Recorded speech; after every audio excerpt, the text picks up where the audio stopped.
एक गांव में एक किसान अपने हरे भरे खेतों को देखकर मुस्कुरा रहा था। उसकी पूरी दुनिया उसकी फसल और उसकी प्यारी गाय में बसती थी। गाय की आंखों का तारा था उसका नन्हा बछड़ा हीरा। वो अपनी माँ के चारों ओर घूमता खेलता कूदता और खुश रहता। फिर एक दिन जंगल की गहराइयों से काला भारी और डरावना जंगली सांड गरजता हुआ बाहर आया।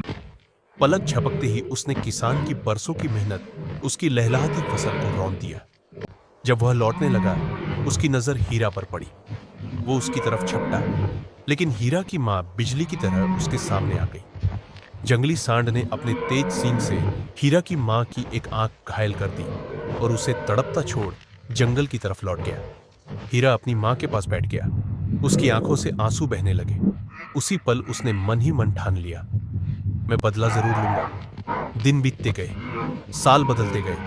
हीरा बड़ा होता गया, खेतों में किसान के साथ जी-जान से मेहनत करता, पर उसकी नजरें हमेशा जंगल के उसी कोने पर टिकी रहती जहां से वो सांड आया था।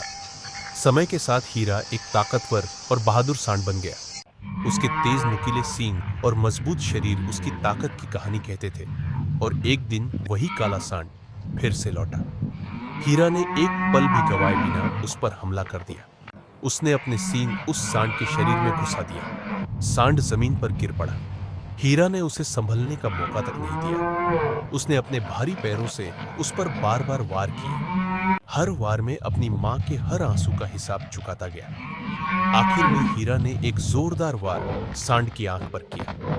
सांड चीखता हुआ जंगल की तरफ भाग निकला और फिर कभी नहीं लौटा। हीरा अपनी मां के पास लौटा। उसकी आंखों में अब दर्द नहीं, बल्कि सुकून और जीत की चमक थी। उसने मां से कहा, देखो मां, हीरा ने तेरा बदला ले लिया। मां ने अपने बहादुर बेटे को प्यार से देखा और किसान ने उसे गले लगा लिया। एक लाइक जरूर दे, क्योंकि कभी कभी एक लाइक एक मां के आंसू का जवाब बन जाता।